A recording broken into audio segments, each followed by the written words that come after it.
السلام علیکم ورحمۃ اللہ وبرکاتہ۔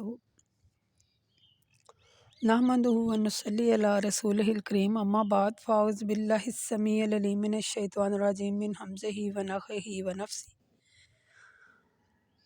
رب اشرح لی صدری ویسر لی امری واحلل عقدۃ من لسانی یفقہوا قولی۔ اللہم صلی علی محمد وعلی آل محمد کما صلیت علی ابراہیم وعلی آل ابراہیم انک حمید مجید۔ اللہم بارک علی محمد وعلی آل محمد کما بارکت علی ابراہیم وعلی آل ابراہیم انک حمید مجید۔ ہماری سورہ محمد الحمدللہ مکمل ہو گئی۔ آج ہمارا جو اگلا لیسن ہے وہ سورہ فتح ہے۔ بسم اللہ الرحمن الرحیم۔ انا فتحنا لکم فتحا مبینا لیغفر لک اللہ ما تقدم من ذنبک۔ اللہ کہتے ہیں انا فتحنا، اے رسول ہم نے آپ کو یہ روشن فتح عنایت فرمائی تاکہ اللہ آپ پر لگائے ہوئے اگلے اور پچھلے تمام الزامات کا ازالہ فرما دے اور آپ پر اپنی نعمت پوری کر دے اور آپ کو سیدھے راستہ پر چلا کر منزل مقصود تک پہنچا دے۔ آپ پر اپنی نعمت پوری کر دے اور آپ کو سیدھے راستے پر چلا کر منزل مقصود تک پہنچا دے اور آپ کی بہت بڑی جو ہے وہ مدد کی گئی ہے۔ وہی لشکر اللہ ہی کے، سبھی لشکر اللہ ہی کے ہیں، یعنی وہی ہے جس نے مومنین کے دلوں کو تسلی دی تاکہ ان کا ایمان اور زیادہ ہو جائے۔ وہی ہے جس نے مومنین کے دلوں کو تسلی فرمائی تاکہ ان کا ایمان زیادہ ہو جائے، اور آسمان کے اور زمین کے تمام لشکر اللہ ہی کے ہیں اور اللہ بڑا جاننے والا ہے اور حکمت والا ہے۔ اور یہ فتح ہم نے اس لیے بھی عطا کی تاکہ ایمان والے ایمان زیادہ ہونے کے باعث ثابت قدم رہیں۔ اللہ مومن مردوں اور مومن عورتوں کو ایسے بغات میں داخل کرے گا جس کے نیچے نہریں بہہ رہی ہیں، اور وہ اس میں ہمیشہ رہیں گے اور ان کے گناہوں کو دور کر دے گا، اور یہ اللہ کے نزدیک بڑی کامیابی ہے۔ اور اے ایمان والو، یہ فتح ہم نے اس لیے بھی عطا فرمائی تاکہ اللہ منافقین اور منافقات کو اور مشرکین اور مشرکات کو، یعنی جو اپنے دلوں میں اللہ کے بارے میں طرح طرح کی بدگمانیاں رکھتے ہیں، تمہارے ہاتھ سے سزا دلوائے۔ اور اب یہ لوگ مصائب کے چکر میں آ گئے ہیں تو اللہ ان سے ناراض ہے، اس نے ان پر لعنت کر دی ہے اور ان کے لیے جہنم تیار کر رکھی ہے جس میں وہ ہمیشہ رہیں گے، اور وہ بہت بری جگہ ہے۔ وَلِلَّهِ جُنُودُ السَّمَاوَاتِ وَالْأَرْضِ، اور اللہ ہی کا ہے لشکر آسمان اور زمین میں، بے شک اللہ تعالیٰ عزیز الحکیم ہے۔ یہ جو آیات ہیں یہ صلح حدیبیہ کی طرف اشارہ ہے ان کا، ٹھیک ہے۔ تو جب صلح ہوئی تو یہ اس وقت اس کے بارے میں ایک حدیث، بڑی طویل ترین حدیث تھی، تو وہ میں یہاں نہیں پڑھ رہی، ٹھیک ہے۔ تو کافر تو یہی چاہتے تھے کہ صلح نہ ہو، یہی وجہ تھی کہ وہ اپنی ضد پر اڑے ہوئے تھے اور کسی معقول بات کو تسلیم کرنے کے لیے تیار نہیں تھے۔ تو اللہ کے رسول صلی اللہ علیہ وسلم صلح کی حکمتوں اور مصلحتوں سے واقف تھے، لہٰذا آپ کافروں کی تمام شرائط کو مانتے چلے گئے۔ کفار خوش دلی کے ساتھ صلح کے حق میں نہیں تھے۔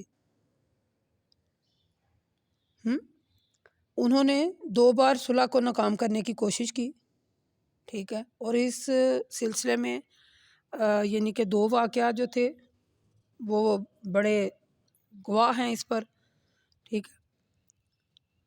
وہ ان میں سے جو ایک ہے میں وہ آپ کو سناتی ہوں، یہ بھی بڑا طویل ہے۔ حضرت سلمہ بن اکوع فرماتے ہیں، مشرکین نے صلح کے پیغام بھیجے یہاں تک کہ ہر ایک آدمی دوسری طرف آنے جانے لگے، تو میں طلحہ بن عبید اللہ رضی اللہ تعالیٰ عنہ کی خدمت یعنی کہتے ہیں میں ان کی خدمت میں حاضر ہوا اور ان کی خدمت کیا کرتا تھا، ان کے گھوڑے کو پانی پلاتا تھا، ان کی صفائی کرتا تھا، ان کی خدمت کرتا اور ان کے ساتھ کھانا کھاتا۔ میں نے اپنا گھر بار مال متاع سب چھوڑ چھاڑ کر اللہ تعالیٰ اور اس کے رسول کی طرف ہجرت کی۔ جب اہل مکہ سے ہماری صلح ہو گئی اور سب ایک دوسرے سے ملنے لگے تو میں ایک درخت کے پاس آیا اور اس درخت کے نیچے سے کاٹنے صفائی کی میں نے، پھر میں نے اس کی جڑ کے پاس لیٹ گیا۔ اتنے میں مشرکین مکہ میں سے 4 آدمی آئے اور اللہ کے رسول صلی اللہ علیہ وسلم کی شان میں گستاخی کرنے لگے۔ مجھے غصہ آ گیا، میں دوسرے درخت کے نیچے چلا گیا۔ انہوں نے اپنے ہتھیار لٹکائے اور لیٹ گئے۔ وہ اسی حال میں تھے کہ اچانک وادی کے نشیب میں سے کسی نے آواز دی، اے مہاجرین، اے مہاجرین، ابن زنیم مارے گئے ہیں۔ یہ سنتے ہی میں نے اپنی تلوار جو ہے وہ اٹھائی اور ان چاروں پر حملہ کر دیا۔ وہ سو رہے تھے، ان کے ہتھیار میں نے لے لیے، ہتھیاروں کو گٹھا بنا کر میں نے اپنے ہاتھ میں لے لیا۔ پھر میں نے کہا، قسم اس کی جس نے مجھے محمد صلی اللہ علیہ وسلم کے چہرے کو عزت دی، تم میں سے جس نے سر اٹھایا، میں اس عضو کو جس میں اس کی دونوں آنکھیں ہیں کاٹ ڈالوں گا۔ پھر میں ان کو ہانکتا ہوا اللہ کے رسول صلی اللہ علیہ وسلم کے پاس لے گیا۔ میرے چچا جو تھے، ان میں سے ایک شخص جس کو مثلا مخزر کہتے تھے، کھینچتے ہوئے لائے۔ عامر اس وقت ایک گھوڑے پر سوار تھے جس پر جھول پڑی ہوئی تھی۔ مشرکین میں سے 70 آدمی ان کے ساتھ تھے۔ تو اللہ کے رسول نے ان کو دیکھا، پھر فرمایا ان کو چھوڑ دو، ان کی طرف سے ایک مرتبہ عہد شکنی ہوئی ہے، دوبارہ بھی عہد شکنی انہی کی طرف سے ہوئی ہے۔ تو اللہ کے رسول نے ان کو معاف کر دیا، اور اس سلسلے میں اللہ تعالیٰ نے یہ آیات جو ہیں وَهُوَ وَالَّذِي کَفَّ أَيْدِيَهُمْ عَنْكُمْ آخر تک، یعنی اللہ تعالیٰ نے باطن مکہ میں ان کے ہاتھوں کو تم سے اور تمہارے ہاتھوں کو ان سے ایسی حالت میں روک دیا جبکہ اللہ تعالیٰ تم کو ان پر فتح دے چکا تھا۔ یعنی یہ جو واقعات ان سے ظاہر ہوتا ہے کہ کفار نے صلح یعنی کہ کرنے کی کوشش کی ہی نہیں، لیکن اللہ کے رسول نے کمال دنائی سے ان کی شرارتوں کو نے بے نتیجہ کیا ہے، اور اسی طرح صلح جو ہے وہ مستحکم ہو گئی ہے۔ اِنَّا فَتَحْنَا لَكَ فَتْحًا مُبِینًا، یعنی اے رسول ہم نے آپ کو کھلی فتح دی ہے۔ کفار صلح نہیں کرنا چاہتے تھے، اور اس کے باوجود بھی صلح ہو گئی ہے۔ یہ ایک مسلمانوں کے لیے روشن فتح تھی، یعنی صلح حدیبیہ فتح مکہ کا پیش خیمہ ثابت ہوئی ہے۔ صلح حدیبیہ ہی دراصل فتح مبین تھی جس نے فتح مکہ کے لیے راستہ ہموار کیا تھا، ٹھیک ہے، اور نہ صرف فتح مکہ کے لیے بلکہ دوسری فتوحات کے لیے بھی راستہ ہموار کیا تھا۔ تو یہی وجہ ہے کہ اللہ تعالیٰ نے بھی اور اللہ کے رسول صلی اللہ علیہ وسلم نے بھی صلح حدیبیہ کو فتح مبین قرار دیا۔ حضرت سہیل بن حنیف رضی اللہ تعالیٰ عنہ فرماتے ہیں، صحیح مسلم کی حدیث ہے کہ اللہ کے رسول صلی اللہ علیہ وسلم پر سورہ فتح نازل ہوئی تو رسول صلی اللہ علیہ وسلم نے حضرت عمر رضی اللہ تعالیٰ عنہ کو بلوایا اور ان کو سورہ فتح پڑھائی۔ حضرت عمر نے پوچھا، ہے اللہ کے رسول کیا یہ صلح فتح مبین ہے؟ اللہ کے رسول صلی اللہ علیہ وسلم نے فرمایا ہاں۔ یہ سن کر حضرت عمر خوش ہوئے اور لوٹ گئے۔ تو صلح حدیبیہ کے بعد جو کفار مکہ سے جنگ تھی وہ بند ہو گئی، تو پھر آپ صلی اللہ علیہ وسلم کو موقع ملا، آپ نے اطمینان سے عرب قبیلے میں تبلیغ کو تیز کیا، اور صلح ہو جانے کے بعد بھی جو قبائل کے ساتھ رابطہ قائم ہوا تھا نا، تو اس میں آپ نے اپنے جو کریم اخلاق اور خصائل حمیدہ سے واقفیت ہوئی لوگوں کو، جبکہ کفار جو تھے وہ آپ کو مثلا وہ کبھی آپ کو شاعر کہتے، کبھی آپ کو کہتے یہ جنون ہے، کبھی آپ کو جادوگر کہتے، کبھی کچھ، یعنی کچھ مختلف الزام لگاتے، تو وہ الزام بھی تھے وہ مٹ گئے۔ تو یہی نہیں بلکہ آپ نے ان کے سربراہان، مثلا اس کے بارے میں بھی ایک حدیث ہے صحیح مسلم کتاب الجہاد میں کہ حضرت انس رضی اللہ تعالیٰ عنہ فرماتے ہیں کہ نبی کریم صلی اللہ علیہ وسلم نے کسریٰ، کیسر، نجاشی اور ہر بادشاہ کو خط لکھا، آپ ان کو اللہ تعالیٰ کی طرف بلاتے تھے، اور یعنی دعوت دیتے تھے، انہوں نے دعوت دی کہ آئیں، ٹھیک ہے۔ تو اللہ تعالیٰ نے یہاں صلح حدیبیہ کے بعد نعمت کو پورا کرنے کا بھی وعدہ کیا تھا، اسی طرح صلح کے بعد تبلیغ دین کے لیے میدان بھی ہموار ہو گیا، معاشرت اور معاملات وغیرہ کے جو مسائل ہیں وہ بھی ٹھیک ہو گئے، ٹھیک ہے۔ اِنَّا أَرْسَلْنَاكَ، بے شک بھیجا ہے ہم نے، شاہداً گواہ و مبشراً، اور خوشخبری سنانے والے، و نذیرا، اور ڈرانے والے، لِتُؤْمِنُونَ بِاللَّهِ وَرَسُولِهِ، اور اے ایمان والو رسولوں کو ہم نے اس لیے بھیجا ہے تاکہ تم اللہ پر اور اس کے رسول پر ایمان لاؤ، اللہ کا ادب و احترام کرو اور صبح شام اس کی تسبیح بیان کرو۔ یعنی اللہ تعالیٰ فرماتا ہے کہ میں نے رسولوں کو بھیجا ہے گواہ بنانے والا، ڈرانے والا اور خوشخبری سنانے والا۔ اس کے بارے میں ایک وہ حدیث ہے بڑی مشہور صحیح بخاری کی. اللہ کے رسول صلی اللہ علیہ وسلم فرماتے ہیں کہ قیامت کے دن حضرت نوح علیہ السلام کو بلایا جائے گا اور ان سے کہیں گے کہ اے میرے رب میں حاضر ہوں اور سعادت حاصل کرتا ہوں. تو اللہ فرمائے گا کیا تم نے دین پہنچا دیا؟ وہ عرض کریں گے جی ہاں پہنچا دیا. پھر ان کی امت سے پوچھا جائے گا کیا انہوں نے تمہیں دین پہنچایا؟ وہ کہیں گے ہمارے پاس تو کوئی نذیر آیا ہی نہیں ہے، مطلب کہ کوئی ڈرانے والا آیا ہی نہیں ہے. تو اللہ فرمائے گا اے نوح تمہارا گواہ کون ہے؟ وہ عرض کریں گے محمد صلی اللہ علیہ وسلم اور ان کی امت. الغرض اس امت کے لوگ ہی گواہی دیں گے کہ بے شک انہوں نے دین پہنچایا تھا اور رسول تم پر گواہ ہوں گے. یعنی یہی مطلب ہے کہ اللہ جس کا ذکر جلیل ہے مثلا اس کا فرمان ہے کہ اور ہم نے اسی طرح تم کو متعدل امت بنایا تاکہ تم لوگوں پر اور گواہ ہو اور رسول تم پر گواہ ہوں. ان اللہ زینہ یو اونا کا انما، اے رسول صلی اللہ علیہ وسلم جو لوگ آپ سے بیعت کرتے ہیں وہ در حقیقت اللہ سے بیعت کرتے ہیں. اللہ کا ہاتھ ان کے ہاتھوں کے اوپر ہوتا ہے. پھر جو شخص عہد کو توڑ ڈالے تو اس کے توڑ ڈالنے کا وبال جو ہے وہ سارا وبال اسی پر ہوگا، اور جو شخص اس عہد کو پورا کرے جو اس نے اللہ سے کیا ہے تو اللہ اس کو اجر عظیم عطا کرے گا. یعنی اس آیت میں بیعت رضوان کی طرف اشارہ ہے. صلح حدیبیہ کی تکمیل سے پہلے اللہ کے رسول نے صلی اللہ علیہ وسلم نے حضرت عثمان کو کفار مکہ کی طرف عمرہ کرنے کے سلسلے میں گفتگو کرنے کے لیے روانہ کیا تھا. تو ان کے جانے کے بعد اللہ کے رسول نے مسلمانوں سے جہاد پر بیعت لی تاکہ ضرورت پڑنے پر وہ مسلمان جو ہیں وہ جنگ کے لیے تیار ہوں. ٹھیک ہے، تو یہ جو ہے نا یعنی اللہ کے رسول صلی اللہ علیہ وسلم جب بیعت لے رہے تھے اور حضرت عمر آپ کے ہاتھ کو سہارا دے رہے تھے تو حضرت جابر رضی اللہ تعالیٰ عنہ فرماتے ہیں، صحیح مسلم کی حدیث ہے، ہم 1400 آدمی تھے، ہم نے آپ سے بیعت کی، حضرت عمر آپ کا ہاتھ تھامے ہوئے تھے، یہ بیعت ببول کے ایک درخت کے نیچے لی جا رہی تھی. یعنی بیعت کے سلسلے میں اللہ تعالیٰ نے یہ یاد اتاری ہیں کہ جو لوگ اللہ کے رسول صلی اللہ علیہ وسلم سے بیعت کرتے ہیں وہ در حقیقت اللہ سے بیعت کرتے ہیں، اور جو بیعت کر کے اس کو توڑ دیتا ہے اس کا وہ بال اسی پر ہوتا ہے، اور جو بیعت کرتا ہے اور اسے مکمل کرتا ہے اس کا اجر اللہ کے پاس ہے.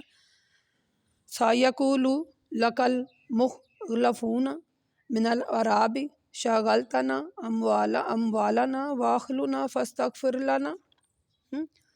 اللہ کہتے ہیں اے رسول دیہاتوں میں سے جو لوگ جہاد سے پیچھے رہ گئے ہیں وہ ان قریب کہیں گے کہ ہم کو ہمارے مال اور اہل و عیال نے مشغول کر لیا تھا. یہ جو آیتیں آیت نمبر 11 سے شروع ہو رہی ہیں، یہ ذرا آپ خود بھی اس کا ڈیپلی مظاہرہ یعنی اس کو ڈیپلی پڑھیے بھی گا اور سمجھیے بھی گا، اور اب پھر آپ نے اس کو دیکھنا بھی ہے. آپ دیکھیں گے کہ ایسے لوگ آپ کو بہت مل جائیں گے، اب بھی ہیں. ٹھیک ہے، یعنی اے رسول دیہاتیوں میں سے جو لوگ جہاد سے پیچھے رہ گئے ہیں وہ ان قریب کہیں گے کہ ہمارے مال اور اہل و عیال نے ہمیں مشغول کر لیا تھا، آپ ہمارے لیے مغفرت طلب کیجیے. تو اے رسول یہ اپنی زبانوں سے ایسی باتیں کہیں گے جو ان کے دلوں میں نہیں ہوں گی. آپ ان سے پوچھئے اگر اللہ تمہیں نقصان پہنچانے کا ارادہ کرے یا تمہیں نفع پہنچانے کا ارادہ کرے تو کون ہے جو اس کے سامنے ایسا ہو کہ جو تمہیں نقصان سے یا نفع سے محروم کرے؟ ذرا سا بھی اختیار رکھتا ہو یعنی تمہیں، تو تم یہ سمجھتے ہو کہ اللہ تمہارے اعمال سے غافل ہے. وہ جو کچھ تم کر رہے ہو نا اس سے باخبر ہے. تم اس وجہ سے پیچھے نہیں رہے کہ تم کو تمہارے مال اور اہل و عیال نے مشغول کیا، بلکہ تم یہ خیال کرتے تھے کہ اللہ اور اس کے رسول جو ہیں جو ایمان اللہ اور اس کے رسول صلی اللہ علیہ وسلم اور ایمان والے جو ہیں یعنی اللہ کا جو رسول ہے اور جو ایمان والے ہیں وہ کبھی اہل و عیال میں نہیں لوٹیں گے. یعنی ان کا خیال تھا کہ یہ جائیں گے وہاں صلح تو ہو گئی تھی. ٹھیک ہے، تو اس کے بعد میں عمرہ کرنے کی نیت سے آپ گئے نا، تو یہ جو منافقین تھے وہ خیال کر رہے تھے کہ یہ اب لوٹ کے نہیں آئیں گے، وہاں جنگ ہوگی تو یہ وہاں ہلاک ہو جائیں گے. تو پھر اللہ تعالیٰ کہتا ہے یہ بات تمہارے دلوں میں یعنی گھر کر گئی اور تم نے برے برے خیالات کیے، لیکن اس کے فضل سے رسول اور مومنین تو ہلاک نہیں ہوئے، ایون کہ تم خود ہی ہلاک ہو گئے تم لوگ. اور جو شخص اللہ اور اس کے رسول پر ایمان نہ لائے تو ہم نے ایسے کافروں کے لیے آگ تیار کر رکھی ہے. اور اے رسول صلی اللہ علیہ وسلم وللہ الملک السماوات والارض یغفر لمن یشاء ویعذب من یشاء وکان اللہ غفور رحیم. ٹھیک ہے، یعنی ان کو پتہ چلا، انہوں نے یہ اپنے وہم و گمان خود ہی پالا. ہم نے پیچھے بارہا دفعہ پڑھا نا کہ وہ وہم و گمان میں ہی رہتے تھے. انہوں نے سمجھا کہ اب یہ جنگ کرنے کے لیے جا رہے ہیں تو یہ کہاں بچ کر واپس آئیں گے، تو پھر یہ انہوں نے بہانے تراشنا شروع کر دیے، لیکن ان کے دل میں کچھ اور تھا اور ان کی زبان پر کچھ اور تھا. سَيَقُولُ الْمُخْلَفُونَ إِذًا طَلَقْتُمْ، اللہ کہتے ہیں اے ایمان والو جب تم مال غنیمت حاصل کرنے کے لیے نکلو گے تو یہ پیچھے رہ جانے والے لوگ جو ہیں کہیں گے ہمیں اجازت دو ہم بھی تمہارے ساتھ چلیں. تو اللہ کے رسول صلی اللہ علیہ وسلم جو ہے وہ کہتے ہیں کہ یہ چاہتے ہیں کہ اللہ کی باتوں کو بدل دیں. آپ کہہ دیے کہ تم ہرگز ہمارے ساتھ نہیں جا سکتے. اللہ کہتے ہیں اے رسول یہ چاہتے ہیں کہ اللہ کی باتوں کو بدل دیں، آپ کہہ دیں کہ تم ہرگز ہمارے ساتھ نہیں جا سکتے، اللہ پہلے ہی یہ حکم صادر فرما چکا ہے. تو اے ایمان والو یہ بات سن کر وہ کہیں گے بات یہ نہیں ہے جو تم کہتے ہو بلکہ تم ہم سے حسد کرتے ہو اس لیے کہ ہمیں مال غنیمت میں شریک نہیں کرتے. کہتے ہیں کہ وہ لوگ ایک تو جہاد میں گئے نہیں ہیں اور اپنے دل میں وہم و گمان پال رکھے ہیں، اور دوسرا اوپر سے کہہ رہے ہیں کہ تم ہمیں جہاد میں اس لیے شریک نہیں کر رہے کہ تم حسد کرتے ہو. تو اے رسول یہ لوگ سمجھ بوجھ کے ساتھ یہ باتیں نہیں کر رہے ہیں بلکہ حقیقت یہ ہے کہ باتوں کو کم ہی سمجھتے ہیں، اس لیے ایسی ناسمجھی کی باتیں کر رہے ہیں. آپ ان دیہاتیوں سے جو پیچھے رہ گئے ہیں کہہ دیجئے تم ان قریب ایک ایسے سخت جنگجو قوم سے لڑنے کے لیے بلائے جاؤ گے، پھر یا تو تم کو ان سے لڑنا ہوگا یا وہ اسلام قبول کر لیں گے، تو لڑائی بند کرنی ہوگی.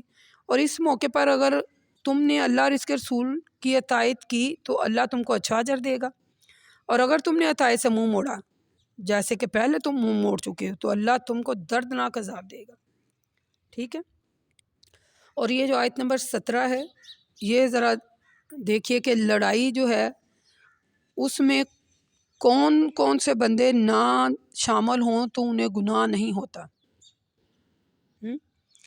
اندھے پر کوئی گناہ نہیں ہے، لنگڑے پر کوئی گناہ نہیں ہے، اور نہ مریض پر کوئی گناہ ہے. اور جو شخص اللہ اور اس کے رسول کی اطاعت کرے تو اللہ اس کو ایسی جنتوں میں داخل کرے گا جس کے نیچے نہریں بہہ رہی ہیں، اور جو شخص اللہ اور اس کے رسول کی اطاعت سے منہ موڑے تو اللہ اس کو دردناک عذاب دے گا. یعنی لڑائی میں جنگ میں جو لوگ مثلا نہ شریک ہوں، اندھے لنگڑے اور مریض 3 بندے ہیں جو کہ لڑائی میں شریک نہ ہوں تو ان پر کوئی گناہ نہیں ہے. ٹھیک ہے، لیکن اللہ اور اس کے رسول کی اطاعت لازمی کرے. گناہ تو کوئی نہیں ہے کہ وہاں کیونکہ وہ اندھا ہے لنگڑا ہے اس نے کیا لڑنا ہے، بیمار ہے کیا لڑے گا، لیکن اللہ اور اس کے رسول کی اطاعت ضرور کرے. اور اگر اللہ اور اس کے رسول کی اطاعت کرے گا تو پھر اس کو اللہ جنتوں میں جگہ دے گا جس میں وہ ہمیشہ رہے گا. ٹھیک بات. لقد رضی اللہ عن المؤمنین، اللہ کہتے ہیں اور اے رسول جب مومنین ایک درخت کے نیچے آپ سے بیعت کر رہے تھے تو اللہ کو یہ بات بڑی پسند آئی. اللہ ان مومنین سے راضی ہو گیا، اللہ کو ان کے عمل سے بھی معلوم ہو گیا اور جو کچھ ان کے دلوں میں تھا یعنی وہ بھی اللہ کو پتہ چل گیا. پھر اللہ تعالیٰ نے ان پر تسلی نازل فرمائی اور قریب ہے کہ انہیں کافروں پر فتح عنایت کی، اور بہت سی غنیمتیں بھی انہیں عطا کیں جن کو انہوں نے حاصل کیا، اور اللہ غالب حکمت والا ہے. اور اے ایمان والو اللہ نے تم سے بہت سی غنیمتوں کا وعدہ کیا ہے جن کو تم حاصل کرو گے. تو یہ غنیمتیں تو اللہ نے تم کو جلد ہی دے دی ہیں اور لوگوں کے ہاتھوں کو تم پر وار کرنے سے روک دیا ہے. اور اے رسول صلی اللہ علیہ وسلم اس کا مقصد یہ تھا کہ یہ فتح مومنین کے لیے اللہ کی قدرت کی ایک نشانی ہے، اور یہ کہ اللہ تم کو صراط مستقیم پر استقامت کے ساتھ چلا رہا ہے. اور اس غنیمت کے علاوہ اور بھی غنیمتیں جن پر تم نے ابھی قابو نہیں پایا اللہ نے ان کا احاطہ کر رکھا ہے. واللہ علی کل شیء قدیر. ٹھیک ہے، اللہ تعالیٰ ہر چیز پر قادر ہے. وَلَوْ قَاتَلَكُمُ الَّذِينَ كَفَرُوا لَوْلَا أَدْبَارَ ثُمَّ لَا يَجِدُونَ وَلِيًّا وَلَا نَصِيرًا سُنَّتَ اللَّهِ الَّتِي قد خلا من قبل ولن تاجدہ لسنت اللہ تبدیلا۔ اللہ کہتے ہیں ہم نے کافروں کو لڑنے سے باز رکھا ہے، لیکن اگر کافر تم سے لڑتے تو پیٹھ پھیر کر بھاگتے، پھر وہ نہ کسی کو دوست پائیں گے اور نہ ان کا کوئی مددگار ہوگا۔ اور اے رسول اللہ کی یہ سنتیں پہلے سے چلی آ رہی ہیں، اور آپ اللہ کی سنتوں میں کبھی تبدیلی نہیں پائیں گے۔ یعنی یہاں وہ پھر یعنی کہ بیعت کا ذکر ہے، جب آپ اللہ کے رسول صلی اللہ علیہ وسلم ایک درخت کے نیچے بیعت لے رہے تھے تو اللہ اس چیز کو دیکھ کے خوش ہوئے، ٹھیک ہے۔ پھر اللہ تعالیٰ ان کے دلوں کی باتوں کو بھی جانتا تھا، ان کے خلوص کو بھی جانتا تھا۔ پھر اس موقع پر اللہ تعالیٰ نے ان کی تسلی فرمائی اور ان کے دل کو سکون دیا اور ان کا غم و غصہ دور ہو گیا، ٹھیک ہے۔ اور مسلمان جو تھے وہ کمزور تھے، اسی لیے دب کر سرا کر رہے تھے، لیکن اللہ کمزور نہیں ہے، انہوں نے تدبیر کی اور مسلمان فتح یاب ہو گئے، ٹھیک ہے۔ اور فتوحات کا ایسا سلسلہ شروع ہوا کہ رکنے میں نہیں آیا تھا، اللہ تعالیٰ کا وعدہ پورا ہو گیا۔ ہم نے سورۃ آل عمران آیت نمبر 139 میں بھی اس کے بارے میں پڑھا۔ حضرت جابر رضی اللہ تعالیٰ عنہ کہتے ہیں، صحیح بخاری کی ایک حدیث ہے، اللہ کے رسول صلی اللہ علیہ وسلم نے حدیبیہ کے دن ہم سے فرمایا، آج تم تمام زمین والوں میں سب سے بہتر ہو۔ دیکھیں اللہ تعالیٰ کا یہ دستور پہلے سے ہی چلا آ رہا ہے کہ کافروں نے جب ایمان والوں سے مقابلہ کیا تو اللہ تعالیٰ نے ہمیشہ کافروں کو شکست سے دو چار کیا، کبھی ایسا نہیں ہوا کہ ایمان والے میدان جنگ چھوڑ کر بھاگے ہوں اور کافروں کی فتح ہوئی ہو۔ صلح حدیبیہ کے موقع پر بھی ایسا ہی ہوتا، اگر کافر جنگ کے کر دے تو نتیجہ انہی کے لیے برا ہوتا، ٹھیک ہے، وہی کرتے جو بھی کرتے۔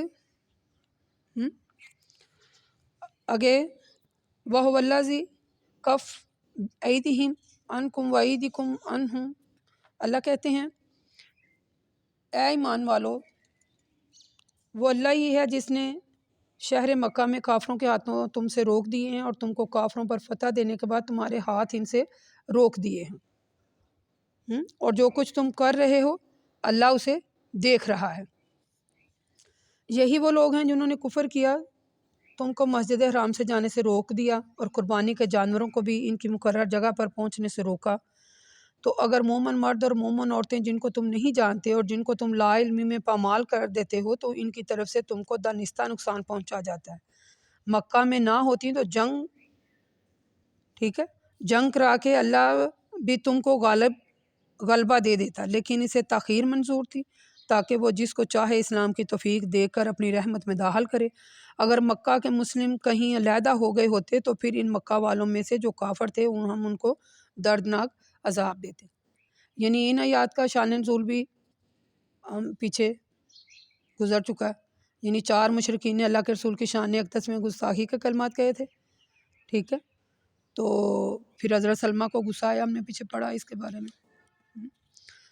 آگے اللہ تعالیٰ کہتے ہیں اذا جعل الذین کفروا فی قلوبہم، اور جب کافروں نے اپنے دلوں میں حمیت کو جگہ دی، یعنی ایام جہلیت کی حمیت کو جگہ دی، تو اللہ نے اپنے رسول پر اور مومنین پر اپنی تسلی نازل فرمائی اور ان کو تقوی کی یعنی کہ بات پر جمائے رکھا، اور وہ اس کے حقدار بھی تھے اور اہل بھی تھے۔ اللہ کے رسول صلی اللہ علیہ وسلم، اللہ تو ہر وقت ہر چیز سے واقف ہے، یعنی اللہ تعالیٰ فرماتا ہے اس آیات میں کہ اے ایمان والو وہ وقت بھی یاد کرو جب کافروں نے اپنے دلوں میں یعنی حمیت کو اور بھی ایام جہلیت کو جگہ دے رکھی تھی، تو اللہ نے اپنے رسول اور مومنین پر سکون اور تسلی نازل فرمائی، ٹھیک ہے، اور ان کو تقوی پر جمائے رکھا۔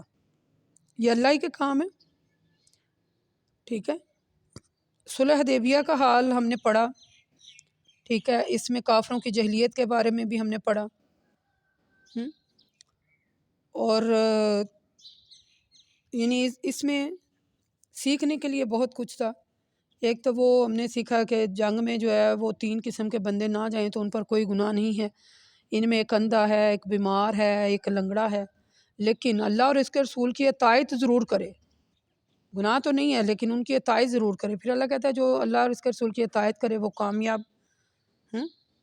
لقد صدق اللہ ورسولہ، پھر اللہ کہتے ہیں اے ایمان والو، اللہ نے اپنے رسول کو سچا خواب دکھایا تھا، اگر اللہ نے چاہا تو ضرور تم مسجد حرام میں داخل ہوں گے اس حالت میں کہ تم امن و امان میں سے ہوں گے اور تمہیں کسی قسم کا خوف نہ ہوگا، تم میں سے بعض اپنا سر منڈوائیں گے اور بعض بال کتروائیں گے۔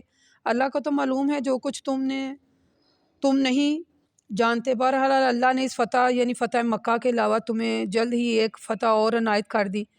اے ایمان والو، وہی ہے جس نے اپنے رسول کو ہدایت اور دین حق کے ساتھ مبعوث فرمایا تاکہ اللہ اور اس کے رسول کو دین کے تمام دینوں پر غالب کرے، اور اپنے رسول کی تصدیق کے لیے اللہ ہی گواہ ہے۔ ٹھیک ہے، یعنی صلح حدیبیہ کی طویل حدیث میں ہی گزر چکا ہے۔ حضرت عمر صلح کے حق میں نہیں تھے، اور انہوں نے اللہ کے رسول صلی اللہ علیہ وسلم سے عرض کی کہ ہم اپنے دین کے معاملے میں کیوں اپنوں کو ذلیل کریں، میں اللہ کا رسول ہوں، میں اس کی نافرمانی نہیں کر سکتا، وہ میرا مددگار ہے۔ اللہ کے رسول صلی اللہ علیہ وسلم نے فرمایا نا، تو پھر حضرت عمر نے عرض کیا، آپ نے فرمایا کہ ہم کعبے کے پاس پہنچیں گے اور طواف کریں گے۔ تو اللہ کے رسول صلی اللہ علیہ وسلم نے فرمایا، کیوں نہیں، میں نے کہا تھا، لیکن کیا میں نے تم کو یہ کہا تھا کہ ہم اسی سال کعبہ جائیں گے؟ حضرت عمر نے کہا، آپ نے یہ تو نہیں فرمایا تھا۔ تو اللہ کے رسول صلی اللہ علیہ وسلم فرماتے ہیں، تم کعبے کے پاس ایک دن ضرور پہنچو گے اور اس کا طواف ضرور کرو گے۔ یعنی اس گفتگو میں اور اس کے سیاق و سباق سے معلوم ہوتا ہے کہ اللہ کے رسول صلی اللہ علیہ وسلم نے خواب میں دیکھا تھا کہ کعبے کا طواف کر رہے ہیں۔ آپ نے اس خواب کو صحابہ سے بیان کیا اور طواف کعبہ کرنے کی جو پیشن گوئی فرمائی تھی، حضرت عمر یہ سمجھ رہے تھے کہ ہم اسی سال طواف کریں گے، حالانکہ اللہ کے رسول صلی اللہ علیہ وسلم نے سال کو متعین نہیں فرمایا تھا۔ ٹھیک ہے، تو پھر اللہ تعالیٰ نے اس خواب کو سچ کر دکھایا۔ یہ جو آخری آیت ہے یہ کافی طویل آیت ہے اس سورت کی، آیت نمبر 29 ہے، یہ کافی لمبی آیت ہے۔ اللہ کہتے ہیں محمد الرسول اللہ، محمد اللہ کے رسول ہیں۔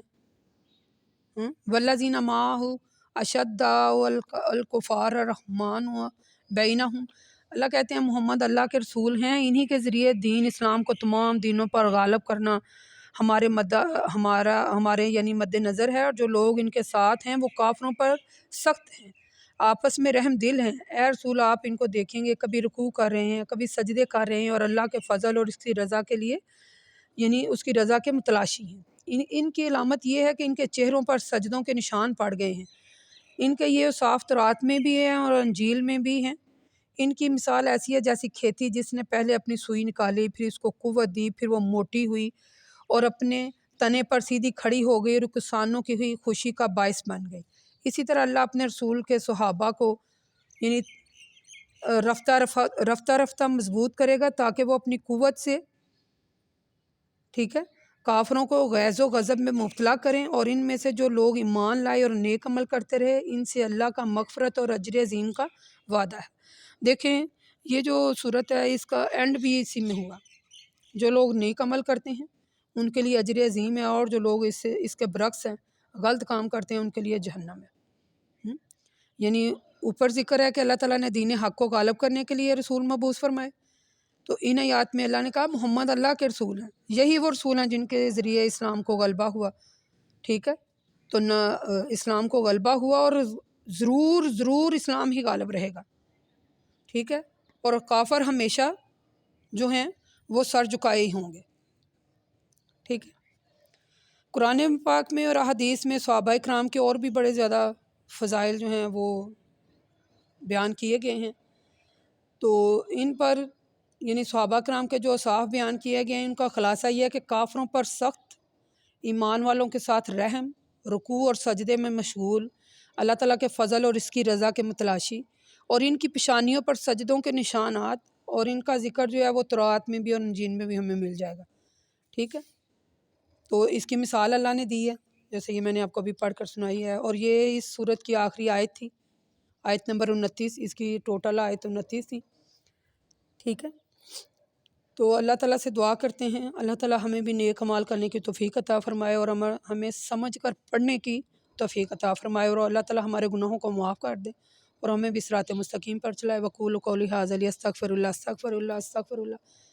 السلام علیکم ورحمۃ اللہ وبرکاتہ۔